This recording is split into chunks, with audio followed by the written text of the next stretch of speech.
start talking about addiction, you have the chemical addiction, the alcohol addiction, tobacco addiction, food addiction, you name it. There's a lot of forms of addiction. The one thing they have in common is an impulse they can't control.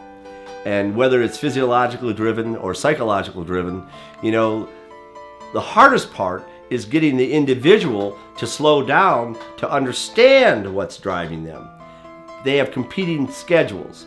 A heroin addict knows that if he's taking heroin at 8 o'clock in the morning, he wants a second fix before noon. So he's going to have to be out driving around trying to find that fix to get it. What we try to do is interdict the 24-hour cycle of addiction. And by doing that, we use the adventure-based counseling program. It's one thing to be in search of drugs. It's an entirely different thing if you're on a 36-foot sailboat sailing south of Cuba and there are no drugs on board and you still need them. And that's what we try to do, is provide the alternative.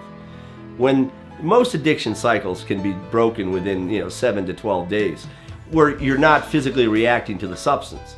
Not psychologically, that's a whole difference. But you cannot change addiction without changing skill sets. So if you saw yourself as an addict, someone that was constantly weak, and all of a sudden you found out that by kayaking in the ocean you felt stronger, your physical basis got better, that you were no longer taking heroin, for example, and you started to eat again and your health became better, the changes would be easy to understand and easy to see, both from your standpoint and mine. So that's why when we think of the 24-hour cycle of addiction, adventure-based counseling is the only answer.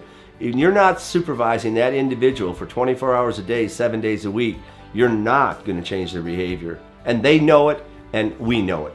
So to try to tell them that you can do it this way, okay, 7% do it that way. And so you have 7% of the population you can point to and say, hey, they went to NA, they went to AA, and they succeeded. But that's not the ratio that a parent or a loved one wants to hear when it's their person that's having the problem. They're looking for something in excess of 80% success rates.